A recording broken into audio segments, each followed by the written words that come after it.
اعوذ باللہ من الشیطان الرجیم بسم اللہ الرحمن الرحیم وعن ابی ہریرہ قال قال رسول اللہ صلی اللہ علیہ وسلم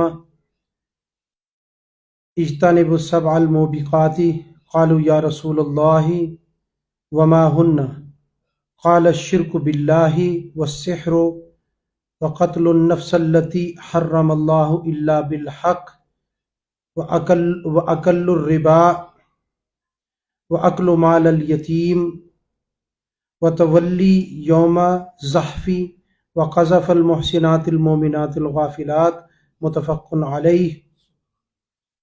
ایک مرتبہ درود پاک اور صلاۃ والسلام اللہم صلی علی سیدنا محمد وعلی آل سیدنا ومولانا محمد وبارک وسلم وصلوا علیہ۔ الصلاۃ والسلام علیک یا سیدی یا رسول اللہ، الصلاۃ والسلام علیک یا سیدی یا حبیب اللہ، الصلاۃ والسلام علیک یا سیدی یا نبی اللہ وعلی آلک واصحابک یا سیدی یا نور اللہ۔ روایت ہے، حضرت ابو ہریرہ رضی اللہ تعالیٰ عنہ فرماتے ہیں کہ فرمایا رسول اللہ صلی اللہ علیہ وسلم نے 7 ہلاکت کی چیزوں سے بچو، یعنی 7 کبیرہ گناہوں سے بچو۔ لوگوں نے عرض کیا حضور وہ کیا ہیں؟ فرمایا اللہ کے ساتھ شرک، جادو اور ناحق اس جان کو قتل کرنا جو اللہ نے حرام کی، اور سود خوری، مال کا یتیم کا مال کھانا، جہاد کے دن پیٹھ دکھانا، پاک دامن مومنہ بے خبر بیویوں پر بہتان لگانا۔ اس میں ہم جو پڑھ چکے ہیں وہ پڑھ چکے ہیں شرک، جادو، ناحق جان کو ہلاک کرنا جو اللہ نے حرام کی، اور سود کے بارے میں ہم پڑھ چکے ہیں، سود خوری۔ آج انشاءاللہ ہم پڑھیں گے مزید جو چیزیں رہ گئی ہیں اس میں سب سے پہلے یتیم کا مال کھانا، یعنی اگر کوئی شخص یتیم کا مال کھائے تو یہ بھی گناہ کبیرہ ہے، اور ان 7 کبائر گناہوں میں سے ایک گناہ ہے۔ اور سب سے پہلے یہ سمجھ لیں کہ یتیم کون ہے، یتیم کون ہے۔ یہ جو عموماً لوگ کہنے لگ جاتے ہیں کہ اگر والد جو ہے وہ فوت ہوا اور بچے جوان ہیں، بالغ بھی ہیں، عمریں چاہے 20 25 30 سال ہوں، تو وہ یہ کہنے لگ جاتے ہیں کہ ہم یتیم ہو گئے ہیں۔ عرف عام میں اگر غم کے وقت پہ ایسے الفاظ نکل جائیں تو اس میں کوئی حرج تو نہیں ہے، لیکن شرعی طور پر جو یتیم کہا جاتا ہے، شرعی طور پر یتیم وہ ہے جو یعنی کہ بلوغ کی عمر کو ابھی نہیں پہنچا، ابھی بالغ نہیں ہوا ہے، اور بلوغت کی عمر پہنچنے سے پہلے ہی دنیا سے اس کا والد سفر کر گیا، والد اس کا چلا گیا، تو ایسے بچے کو یتیم کہا جاتا ہے۔ ایسا نہیں ہے جیسا ہمارے معاشرے میں بعض لوگ کہہ دیا کرتے ہیں کہ جی اگر 20 سال بھی عمر ہے یا 30 سال بھی ہے تو جی میں یتیم ہو گیا ہوں، میرا والد فوت ہو گیا ہے۔ ایسی بات نہیں ہے، جو نابالغ ہوگا اسے ہی یتیم کہا جائے گا۔ اب یتیم کے بارے میں فرمان ہے کہ یتیم کا جو مال کھانا ناحق یہ گناہ ہے، بولے ذرا کیا ہے؟ گناہ کبیرہ۔ 7 کبیرہ گناہوں میں سے یہ بھی ایک کبیرہ گناہ ہے۔ اچھا، اب اس کے اندر قرآن پاک کے اندر جہاں یتیموں کے مال کھانے کے بارے میں ذکر ہے تو وہاں عذاب بھی اس کا لکھا ہے کہ جو شخص ناجائز کسی یتیم کا مال کھائے تو وہ ایسا ہے اور ایسا کیا یقینی طور پر یقیناً وہ شخص یتیم کا مال کھا رہا ہے تو دراصل وہ جہنم کی آگ سے اپنا پیٹ بھر رہا ہے. یعنی یتیم کا مال جو اس کے پیٹ میں جا رہا ہے نا، تو اس کو مال نہ سمجھو، بلکہ یہ جہنم کی آگ ہے جو اس کے پیٹ میں جا رہی ہے. اور جہنم میں بھی اس کو آگ کا دکھ بھرا عذاب دیا جائے گا. پیٹ میں بھی آگ گئی، جسم کے اندر بھی آگ گئی، اور جسم کے باہر بھی جہنم میں آگ ہی آگ ہوگی. تو الامان والحفیظ، اس طرح سے یتیموں کا مال کھانے سے ہمیشہ بچنا چاہیے، اور دوسروں کو بھی دین کی یہ بات کہ یتیم کا مال کھانا گناہ کبیرہ، حرام اور سبب عذاب ہے، یہ بتانا چاہیے. اب ذرا یہ بھی سن لیں کہ عمومی طور پہ معاشرے میں، چونکہ ہمارا جو معاشرہ ہے یہ معاشرہ کوئی شریعت کے چاہنے والوں کا معاشرہ تو ہے نہیں. کتنے لوگ ہیں جو شریعت پر عمل کرنے والے ہیں، اور پھر بظاہر جو دیندار ہیں ان میں حقیقی دیندار کتنے ہیں. تو عمومی طور پر دیکھا جاتا ہے کہ جب کوئی فوت ہو جاتا ہے، یعنی کہ کوئی بندہ فوت ہو گیا، پیچھے اس نے یتیم بچے جو ہے وہ چھوڑے، تو اب وہ کیا کرتا ہے، عموماً ایک بھائی فوت ہو گیا، اب وہ مال دوسرے بھائی کے حوالے ہو گیا. تو اب ہونا تو یہ چاہیے تھا کہ وہ اپنے بچوں سے بھی زیادہ اپنے بھائی کے بچوں کا، یتیموں کا احساس کرتا، صلہ رحمی کا معاملہ بھی پورا ہوتا، ثواب بھی کثیر ملتا، یتیم کا حق بھی ادا ہوتا.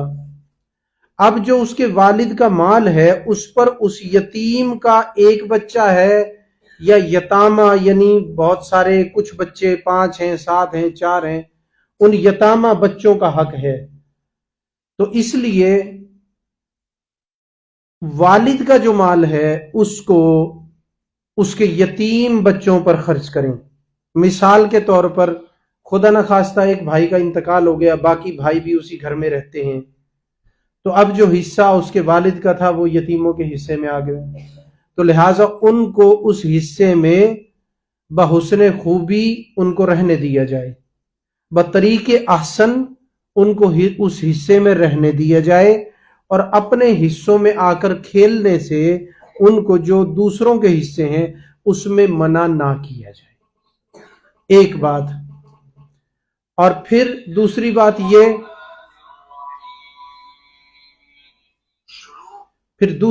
یہ ہے کہ جو مال ہے جو ان کے والد کا ہے اس کو انہی یتیموں پر خرچ کیا جائے. اگر کوئی ایسا بددیانت ہو جو بھائی کے یا رشتہ دار کے فوت ہونے کے بعد اس کے مال پر اس کے بچوں کو نہ کھانے دے، بلکہ اس فوت شدہ کے مال میں سے اپنے بچوں پر خرچ کرے، تو ایسا کرنا شرعاً حرام اور باعث عذاب اور گناہ کبیرہ ہے. عموماً دیکھا جاتا ہے کہ مال اس کے والد کا ہے، یتیم بچے بچارے عید پر کپڑوں کو ترس رہے ہیں، اپنے والوں کے جو سوٹ تھے وہ پہلے 1500 کے آتے تھے. یہ ہمارے معاشرے کا المیہ ہے، اور اسٹیجوں پہ حق بیان نہیں کیا جاتا. لیکن ہم پڑھ رہے ہیں حدیث پاک، اور حضور علیہ الصلوۃ والسلام کی حدیث پاک ہمیں پابند کرتی ہے کہ ہم اپنے موضوع سے بالکل ادھر ادھر نہ ہوں، اور جو اس موضوع کا حق بنتا ہے ہم وہ حق اور سچ درس میں بیان کریں، لگی لپٹی نہ رکھیں، ورنہ ہم حدیث کے مجرم ہوں گے، حضور علیہ الصلوۃ والسلام کے قول کے ہم مجرم ہوں گے. اب کوئی اچھا مانے یا برا مانے اس کی مرضی، برا کوئی مانتا ہے تو مانتا رہے، کوئی اگر اس چیز سے اکتائے تو اکتاتا رہے، لیکن خدارا ان چیزوں سے اکتائے نہ.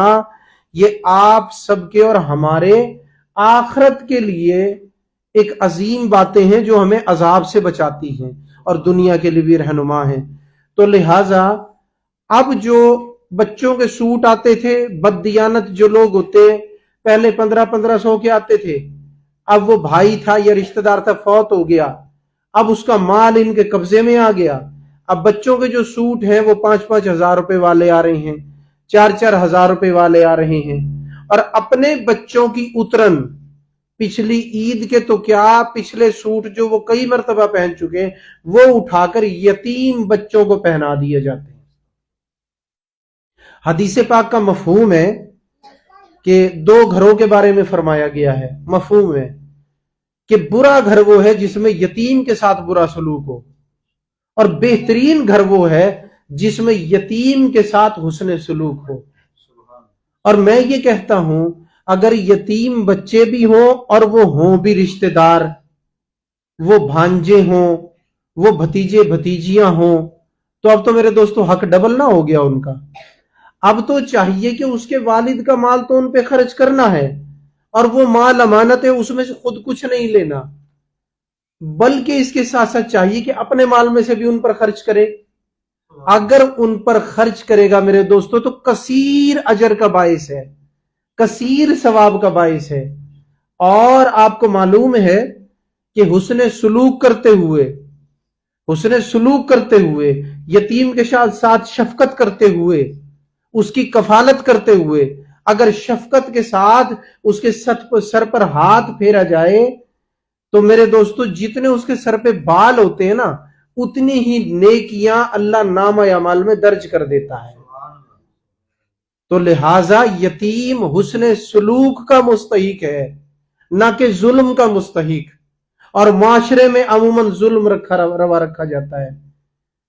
ہمارے مشاہدے میں وہ چیزیں بھی آئی کہ والد کا مال تھا اور جناب یتیموں کو اس سے بے دخل کر کے، اور کہیں جناب خیراتی اداروں میں، کہیں یتیم خانوں میں چھوڑ آئے، اور اس مال پر خود موج کرتے رہے، اپنی اولاد کو کھلاتے رہے، اسی مال سے اپنی اولاد کو اعلیٰ تعلیمیں دلواتے رہے۔ یہاں پر غور کرنے کی بات ہے، کیا جب ہماری قبر بنے گی، جب ہم قبر میں جائیں گے تو یہ جن کو ہم یتیموں کا مال کھلا رہے ہیں یہ نہیں ہماری اپنی اولاد، کیا یہ قبر میں ہمارے ساتھ جائیں گے؟ وہاں پر جب فرشتے آئیں گے اور آ کر سوال کرنے کے لیے ہمارے پاس حاضر ہوں گے تو کیا اس وقت سوال کرنے کے والوں کے سامنے یہ ڈٹ کے کھڑے ہو جائیں گے میرا والد ہے سوال نہ کرنا؟ کوئی حدیث میں ایسی بات آئی ہو، قرآن پاک میں آئی ہو، یا اللہ کا عذاب اللہ بچائے اگر لوگوں کے حق کھا کر گیا، کسی مرے ہوئے کا حق کھا کر، کسی یتیم کا مال کھا کر وہاں پہنچا اور اس مال کو بچوں پر خرچ کیا، تو کیا وہ بچے قبر میں اس بندے کے ساتھ ہوں گے اور جب اللہ کا عذاب آئے گا تو وہ اس کو روک سکیں گے؟ نہیں میرے دوستو، قبر میں تو تنہا ہی ہوگا، اور جس کو یتیموں کا مال کھلا کر گیا ہوگا وہ کوئی نفع اس کو قبر میں نہیں پہنچا سکے گا، کوئی فائدہ اس کو قبر میں نہیں پہنچا سکے گا۔ آج کیوں ہمیں یہ بات سمجھ میں نہیں آتی کہ اپنی اولاد ہے ہمارے لیے وہ بھی دنیا ہے۔ انما اموالکم و اولادکم فتنہ، جو ہماری اپنی اولاد ہے وہ بھی ہمارے لیے فتنے کا درجہ رکھتی ہے اس دور کے اندر، اور ہمارا جو مال ہے وہ بھی فتنے کا درجہ رکھتا ہے ہمارے لیے۔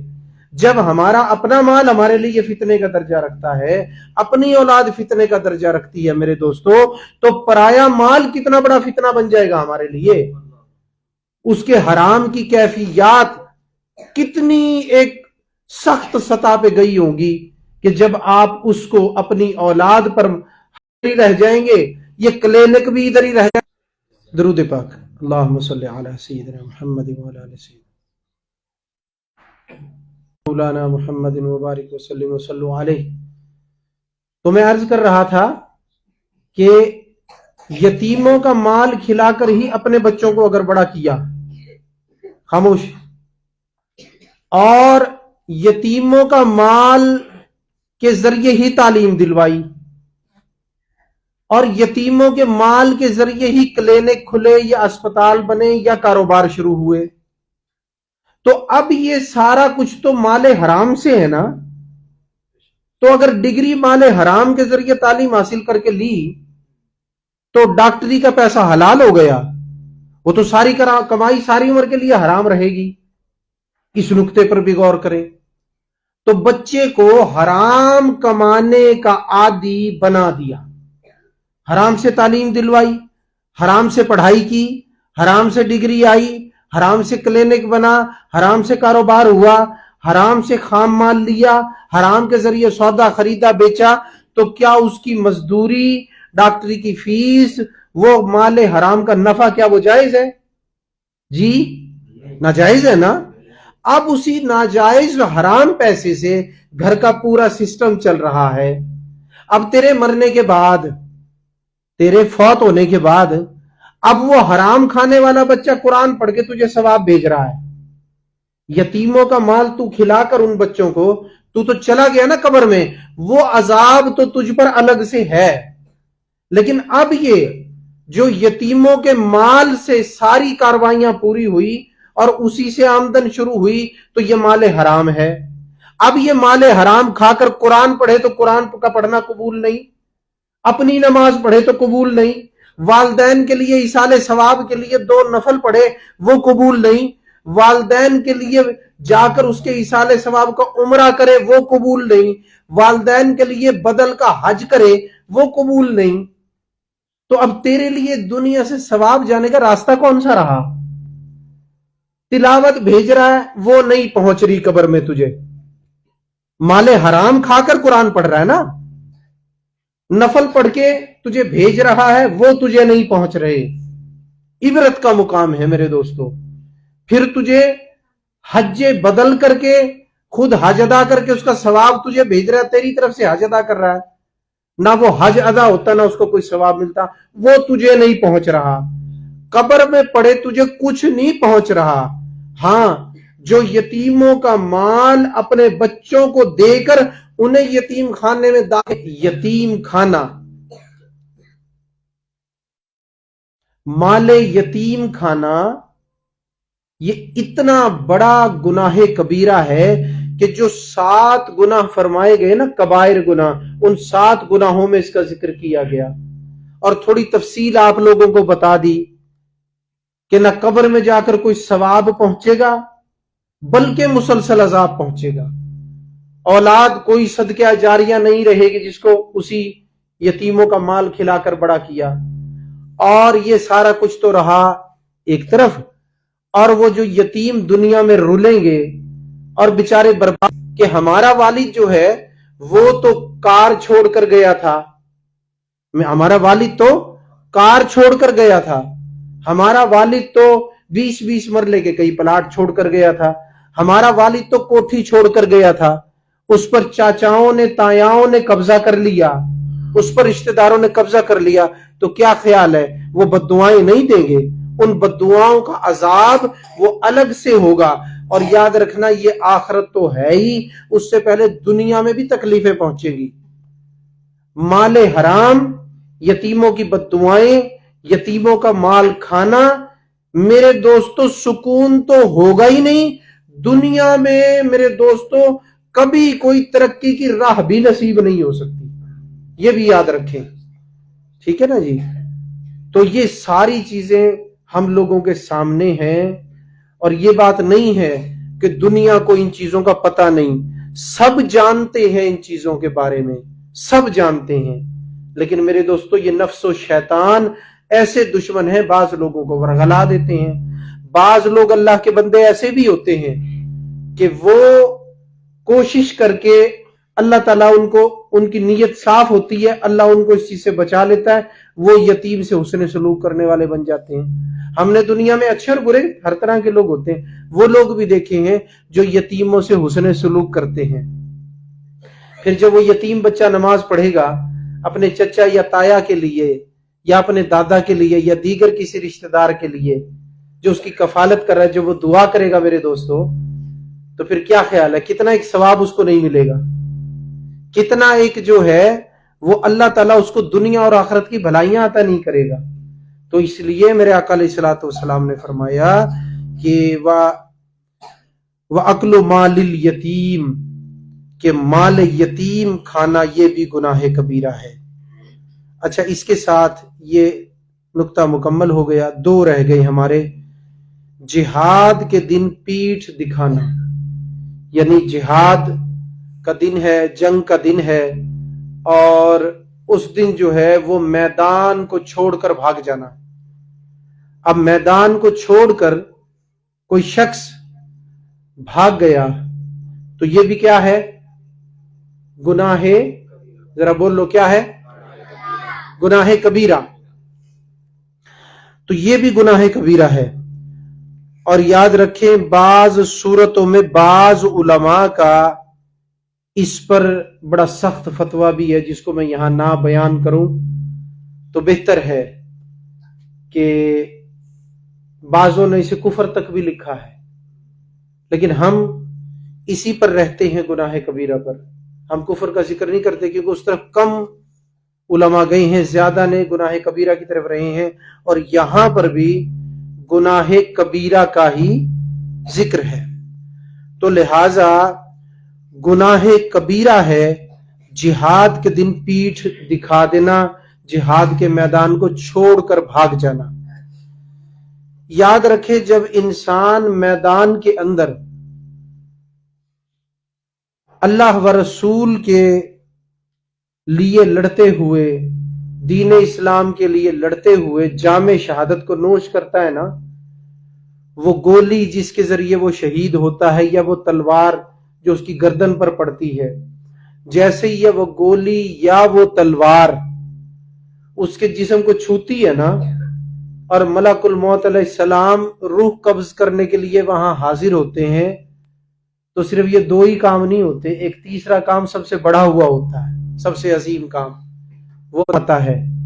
اور ایسا دیدار اس کو عطا ہوتا ہے، ایسا اللہ تبارک و تعالیٰ کا دیدار اس کو عطا ہوتا ہے کہ جب وہ جنت میں بھی چلا جاتا ہے نا، تو جنت میں بھی جب وہ پوچھتا ہے نا کہ میرے بندے کیا تیری کوئی خواہش ہے، تو عرض کرتا ہے میرے مالک وہ جو لطف تھا نا دیدار کا، وہ جو شہادت کے وقت آیا تھا، وہ کوئی عجب تھا، میں چاہتا ہوں مجھے تو بھیج دے، میں بار بار زندہ تو مجھے کر دے، اور بار بار تیری راہ میں شہید کیا جاؤں، اور بار بار وہ جلوہ میرے سامنے آ جائے۔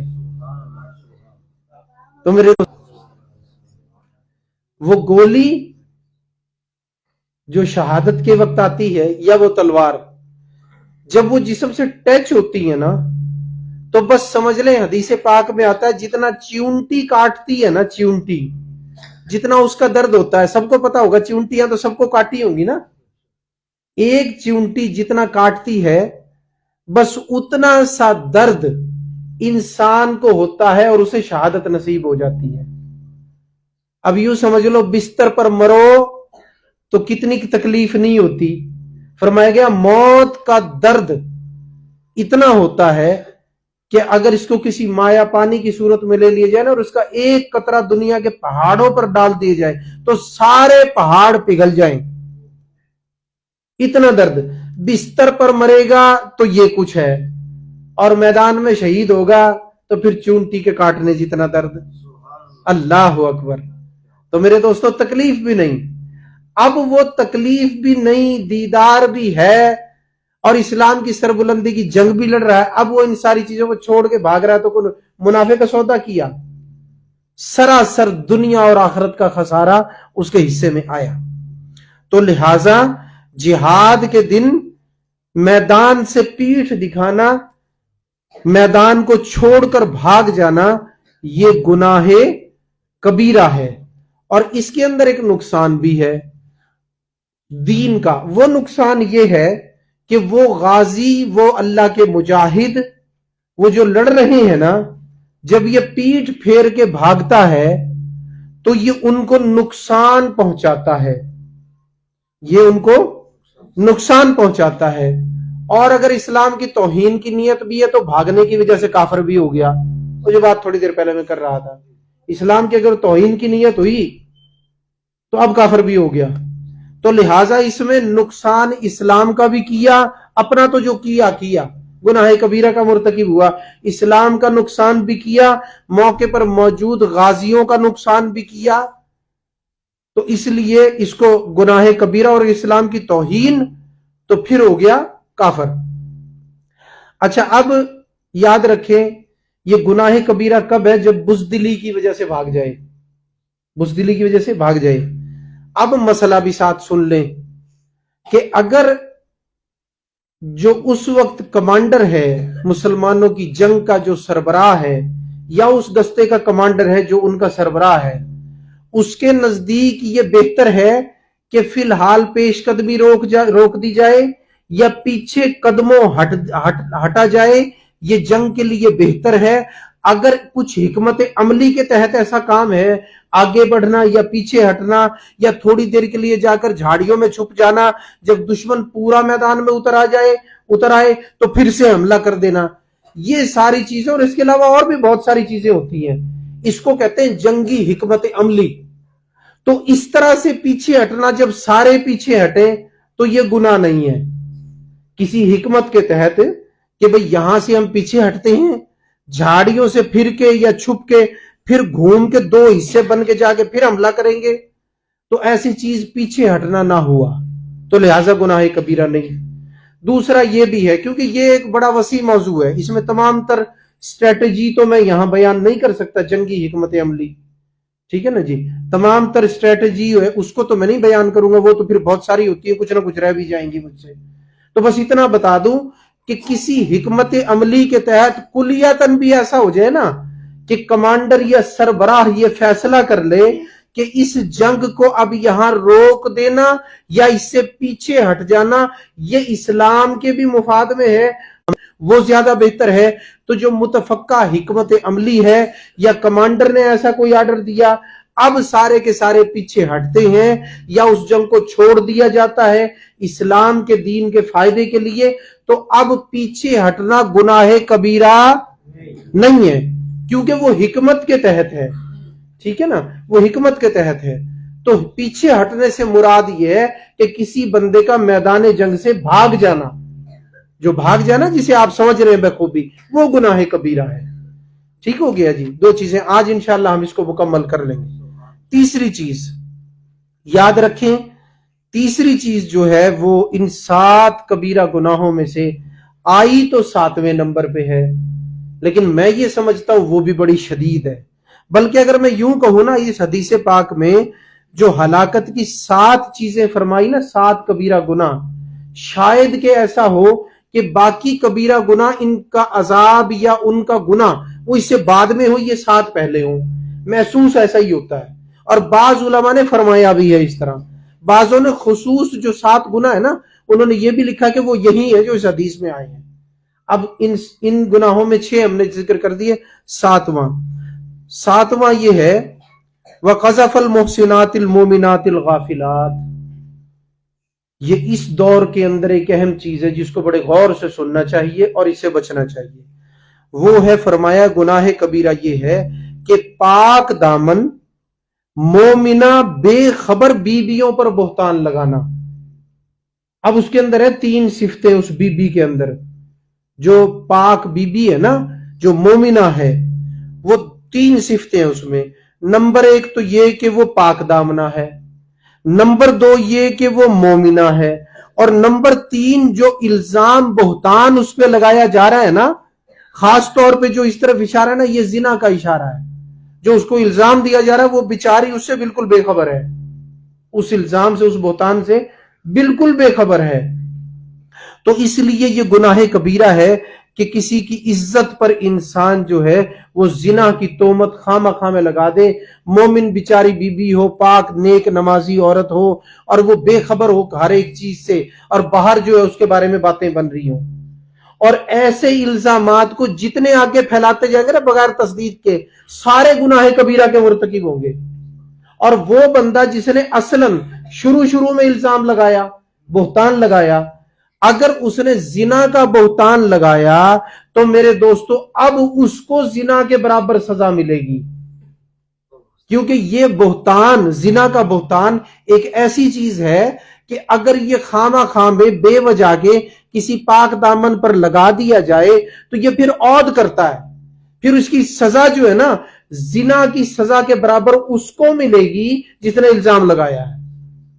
اسلام نے اس لیے اس کی سزا سخت رکھی ہے تاکہ کوئی کسی پاک دامنہ بی بی پر خامہ خام بہتان نہ لگا دے، ٹھیک ہے نا۔ اس سے جو شرعی مسائل ہیں وہ تو پیدا ہوتے ہی ہیں، گناہ کبیرہ تو ہے ہی، لیکن اس قسم کے بہتان اور الزام لگانے دینے سے جو بی بی ہوگی وہ بیچاری 5 وقت کی نمازی، وہ بیچاری جو ہے اس کا رونا ختم نہیں ہوگا، وہ ذہنی مریض ہو کے رہ جائے گی جب ایک کسی نے جرم ہی نہ کیا ہو، ٹھیک ہے نا جی۔ اور میں نے معاشرے میں یہ دیکھا ہے عموماً الزام ان پہ لگتا ہے جو یہ کام نہیں کرتے، جو یہ کر رہے ہوتے نا پکے عادی مجرم، عورتیں یا مرد، ان پہ کوئی الزام نہیں لگتے، وہ بدنام ویسے ہی مشہور ہوتے ہیں، اکلوتا الزام ان پہ ہوتا ہی کوئی نہیں، اکلوتے الزام لگتے ہی ان پہ ہیں جو بے گناہ ہوتے ہیں۔ بات آپ سمجھ رہے ہیں؟ اچھا، یہاں پہ اس دور کا ایک المیہ وہ بھی ذکر کر جاؤں، وہ بھی بڑا ضروری ہے۔ اب یہ ذکر کیا نا 3 خصلتیں، نمبر 1 تو وہ پاک دامنہ، پھر مومنہ بھی ہے، پھر بے خبر بھی ہے، ٹھیک ہے۔ تو ایسی اس معاشرے میں بہت ساری اللہ والی ہوتی ہیں، ایسی جو بے خبر بھی ہوتی ہیں، جو مومنہ بھی ہوتی ہیں، جو پاک دامن بھی ہوتی ہیں، ٹھیک ہے نا جی۔ ان کے اوپر الزام لگے گا تو یہی گناہ ہے، ٹھیک۔ لیکن معاشرے میں کثرت کے ساتھ ہے اس وقت بے پردگی، مردوں عورتوں کی کٹھی مجلسیں، اختلاط بازاروں میں، بے پردگی، موبائل فونوں پہ رابطے، ٹھیک ہے نا۔ تو یہاں پہ صورتحال یہ ہوتی ہے کہ جب تک گناہ اندرون خانہ چل رہے ہوتے ہیں نا، تو نہ عورت مرد پہ الزام دیتی ہے۔ اس معاشرے میں رہے نا، سارا کچھ ہمارے سامنے ہے، لوگ لے کے نہیں آتے میرے پاس مسائل، یعنی ایسے مسائل میرے پاس آتے ہیں جو شاید زندگی میں آپ کے پاس ایک دفعہ پہنچتے ہوں، مہینے میں 5-7 دفعہ ایسے مسائل لوگ میرے پاس لے کے آتے ہیں کہ اس قسم کے مسائل ہمیں پیدا ہو گئے ہیں۔ ہر قسم کے لوگ آ جاتے ہیں اللہ والوں کے پاس، برے بھی آ جاتے ہیں، اچھے بھی آ جاتے ہیں، دل کی باتیں سنانے والے، اپنے مسائل ذکر کرنے والے، اپنے لیے دعائیں کرانے والے، نیکی، ایسے لوگ بھی آ جاتے ہیں جو یہ کہتے ہیں کہ جی ہم برائیوں میں پڑے ہیں، کوئی ایسی محبت کی شفقت کی نظر ڈالیں کہ ہم برائیوں سے نیکیوں کی طرف نکل آئیں، کوئی ایسی توجہ دیں کہ دل کی دنیا بدل جائے۔ ہما قسم کے لوگ اللہ والوں کے پاس آ جاتے ہیں۔ اور ہمیں ہمارے بزرگوں نے فرمایا ہے کبھی کسی سے فرق نہ کرنا، کبھی کسی کو کمتر نہ جاننا، کبھی کسی کو برا نہ جاننا۔ تمہارے پاس گناہ گار بھی آئیں گے، تمہارے پاس نیکوکار بھی آئیں گے، تمہارے پاس دیندار بھی آئیں گے، تمہارے پاس بے دین بھی آئیں گے، تمہارے پاس مسلمان بھی آ جائیں گے، مسلمانوں کے اندر مختلف قسم کے لوگ بھی آ جائیں گے۔ حتیٰ کہ ہمارے بزرگوں نے مجھے بتایا کہ تمہارے پاس اگر کوئی ہندو بھی آ جائے، تمہارے پاس کوئی سکھ بھی آ جائے، عیسائی بھی آ جائے، یہودی بھی آ جائے، تو اس سے بھی محبت کے ساتھ پیش آنا، اس کے ساتھ بھی اخلاق کا معاملہ رکھنا، اس کے ساتھ بھی جو سنت کا رویہ ہے وہ اختیار کرنا۔ ہو سکتا ہے کہ اللہ اسے ہدایت دے دے اور وہ تیرے پاس آیا ہے وہ کل کو مسلمان ہو جائے۔ اگر تو اس کو اپنے دروازے سے ہی بھگا دے گا، اگر تو اس کی بات ہی نہیں سنے گا، تو وہ جو امید ہے کہ کل کو ہدایت پر آ جائے گا، ایمان والا بن جائے گا، وہ امید تو ختم ہو گئی۔ تو مجھے فرمایا کہ تمہارے پاس کوئی بد آ جائے، نیک آ جائے، مسلمان آ جائے، کوئی بد مذہب بھی آ جائے، تم نے کسی سے ناک منہ نہیں چڑھانا، تمہیں خندہ پیشانی سے سب کو محبت پیار اخلاق دینا ہے۔ بزرگان نے مجھے فرمایا تھا اس کا بڑا فائدہ ہوگا، تو ایسے لوگ بھی آ جاتے ہیں۔ تو اب مقصد کہنے کا یہ ہے کہ معاشرے کی ایک کہانی عام سی، جب تک فونوں پہ رابطے چل رہے ہیں، جب تک برائیاں چل رہی ہیں، جب تک نہ مرد الزام دے رہا ہے عورت پہ، نہ عورت الزام دے رہی ہے مرد پہ، جب وہ ناجائز دوستی ختم ہو جاتی ہے، پھر دونوں طرف سے الزامات کی بوچھاڑ ہوتی ہے، اور وہ لوگ اگر کسی میڈیا کے لیول کے لوگ اس بے حیائی میں نہ الزام لگتے ہیں، اس بے حیائی میں نہ سزائیں ملتی ہیں، اس بے حیائی میں نہ قانون حرکت میں آتا ہے، ٹھیک ہے نا جی، اس میں نہ قانون حرکت میں آتا ہے، کچھ بھی نہیں ہوتا، ٹھیک ہے نا جی۔ وہ تو ایک بدبخت تھا نا، جہنم واصل ہو گیا، کہہ کے گیا تھا جی کہ اگر مرد عورت کی مرضی ہو تو تم کچھ نہیں کر سکتے. یہ اس کے لگائے ہوئے پودے آج جو ہے نا جی وہ تھوہر کے پودے ہیں جی، وہ میرے دوستو زقوم کے پودے جو جہنم کے تہہ میں ہوں گے، وہ آج اپنا پھل دے تو رہے ہیں یہاں. ٹھیک ہے نا جی. ایسے بدبختوں حکمرانوں سے بھی اللہ بچائے. تو وہ جو کر کے گیا تھا آج اس کا نتیجہ نکل رہا ہے. بیویاں گھر سے نکل کے جہاں مرضی چلی جاتی، کوئی مرد ان کو روک ہی نہیں سکتا جی. تو آج تو منہ زور گھوڑے والی بات ہو گئی، آدمیوں کی بھی اور عورتوں کی بھی. ٹھیک ہے نا. اب یہ جو بات ہے نا کہ بہتان لگانا، یہ بھی اس معاشرے میں ہوتا ہے. یہ بھی ایک کہانی ہے کہ کوئی بیچاری با پردہ عورت، یہ بڑا نازک مسئلہ ہے، حساس مسئلہ ہے. کوئی بے با پردہ نازک یعنی کہ جو ہے نا اپنا ایسے مزاج والی کہ جو ان چیزوں سے بالکل نابلد ہے، تو کوئی مرد خواہش کرتا ہے اس کے ساتھ برائی کی، کسی طرح خط بھیجا، کسی بچے سے رابطہ کیا، کچھ کیا، اب وہ بیچاری بی بی پاک راضی نہ ہوئی. ٹھیک ہے نا جی. یا اس نے جو ہے وہ آگے سے اس کا کوئی ری ایکشن دیا، تو اب وہ ضرور اس پاک دامن پہ الزام لگا دے گا. یہ بھی ایک کہانی ہے. اور وہ جو الزام لگائے گا نا تو اس کی سزا سن لو. سزا اس کی یہ ہے کہ چونکہ اس نے زنا کی تہمت لگائی اپنے ساتھ یا کسی اور مرد کے ساتھ، تو لہٰذا اب اس کو بھی اگر شرعی حکومت ہوگی 80 کوڑے مارے جائیں گے. اور یہ بھی سوچ لو کہ یہ نہ سمجھ لو صرف یہ شرعی حکومت میں ہوگا، بلکہ ہمارا پاکستان کا جو موجودہ قانون ہے نا مکسچر، جس کے اندر جو کچھ شکیں اسلامی بھی ہیں، باقی سارا انگریز کا قانون ہے، اس کے اندر بھی یہ موجود ہے کہ کسی عورت پر، کوئی مرد بے گناہ عورت پر، پاک بی بی پر اگر زنا کی تہمت لگا دے، بہتان اس نے اٹھا دیا، اب اسے ثابت کرنا پڑے گا، کرے ثابت. اور اگر وہ ثابت نہیں کر سکا تو اس کے خلاف زنا کا پرچہ ہوگا تھانے میں. یہ قانون ہے ملک کا ہمارا. ٹھیک ہے نا. اور یہ بالکل صحیح قانون ہے، بلکہ عین شرعی اسلامی اصولوں پہ تو نہیں ہے، کیونکہ تو 80 کوڑے کی سزا ہے اصل تو، نقد و نقد حساب. یہاں تو ہے نا پھر آگے وکیلوں کے جھگڑے اور پھر کاروائیاں، لیکن چلو کچھ نہ کچھ تو ہے نا کہ بھی پرچہ ہوتا ہے اس کے اوپر زنا کا. تو لہٰذا ایسی چیزوں سے سب کو اجتناب کرنا چاہیے. اس کے لیے دنیا کی سزا بھی مقرر ہے اور آخرت کی سزا بھی مقرر ہے. اللہ نے عورت کو، میرے دوستو، نام جو عورت ہے نا، عورت کے معنی ہے چھپائی جانے والی چیز. ٹھیک ہے نا. یہ تو میں نے تفصیل سے بتا دیا. عورت کہتے ہی اس کو ہیں جو چھپی ہوئی ہو. ٹھیک ہے نا جی. اگر یوں کہوں تو لطیف سی بات کر رہا ہوں، پھر یہ عورت کا لفظ کتنی عورتوں پہ صادق آئے گا، پھر کتنی عورتیں اس لفظ کا حقدار بنے گی، کیونکہ عورت کا تو معنی چھپی ہوئی کا ہے. ٹھیک ہے نا جی. پھر لغت کے اعتبار سے تو عورت کا لفظ ان پہ نہیں نافذ ہوتا جو بے پردہ بازاروں میں پھرتی ہیں، لیکن پھر بھی میرے دوستو اپنا ظرف بڑا رکھو کہ عورتیں پھر بھی عورتیں ہیں.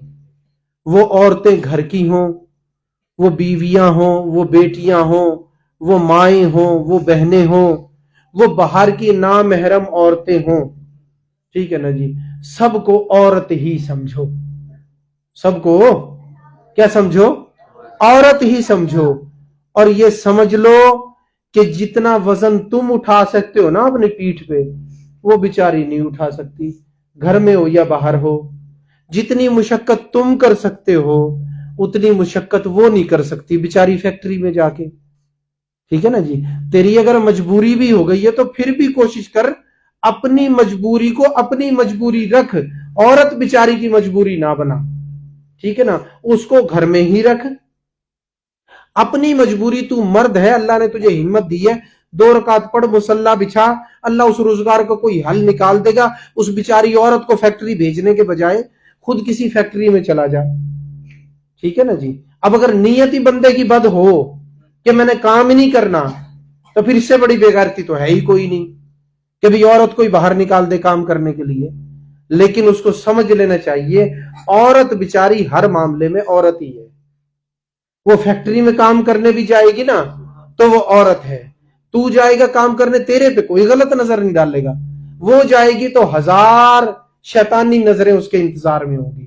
خدارا اللہ کے واسطے اس چیز کا خیال کر لے، ٹھیک ہے نا جی۔ گھر میں بھی اتنا بوجھ مت ڈال کہ جو کام تیرے کرنے کے ہیں اس سے نہ کرا، ایک چرپائی ہے ہی 50۔